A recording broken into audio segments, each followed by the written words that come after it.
નમસ્કાર મિત્રો, મારું નામ ડૉક્ટર રાજ સોની છે। આજે આપણે ખૂબ સામાન્ય અને દરેકના ઘરે જોવા મળતી સમસ્યા વિશે વાત કરવાના છીએ અને તે છે બેક પેઇન એટલે કે કમરનો દુખાવો। સૌથી પહેલાં તેના કારણો વિશે વાત કરીએ। મુખ્યત્વે વજન ઉપાડવાનું કામ કરનાર વ્યક્તિ, વધુ લાંબા સમય સુધી બેસવા કે ઊભું રહેવાનું કામ કરનાર વ્યક્તિ અથવા તો કોઈ મોટા રોગની ટ્રીટમેન્ટની સાઇડ ઇફેક્ટના કારણે પણ તકલીફ હોઈ શકે છે। સ્ત્રીઓમાં પ્રેગ્નન્સી દરમિયાન કે પછી સિઝેરિયન ડિલિવરી બાદ આ તકલીફ જોવા મળે છે। દુખાવો શેના લીધે થાય છે?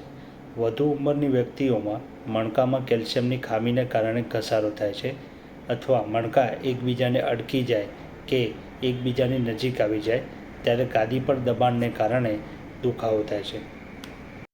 ઓછી ઉંમરની વ્યક્તિઓમાં એક્સિડન્ટને કારણે, સ્નાયુમાં સોજો આવવાને કારણે, મણકા વચ્ચેની ગાદીમાં સોજો આવવાથી અથવા ગાદી પોતાની સ્થાનથી ખસી જવાને કારણે આ તકલીફ જોવા મળે છે।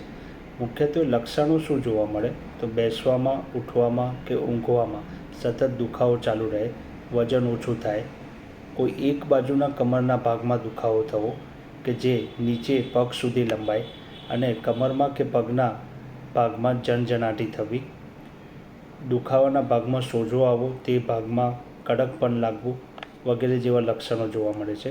આવા લક્ષણો જો લાંબા સમય સુધી દેખાય તો ડૉક્ટરનો સંપર્ક કરવો જરૂરી છે। હોમિયોપેથીમાં આ દરેક પ્રકારની તકલીફની સારવાર ઉપલબ્ધ છે, તો કન્સલ્ટેશન માટે હમણાં જ એપોઇન્ટમેન્ટ બુક કરો। વિડીયોને લાઇક કરો, શેર કરો, પેજને ફોલો કરો। આજના વિડીયોમાં આટલું જ। ધન્યવાદ।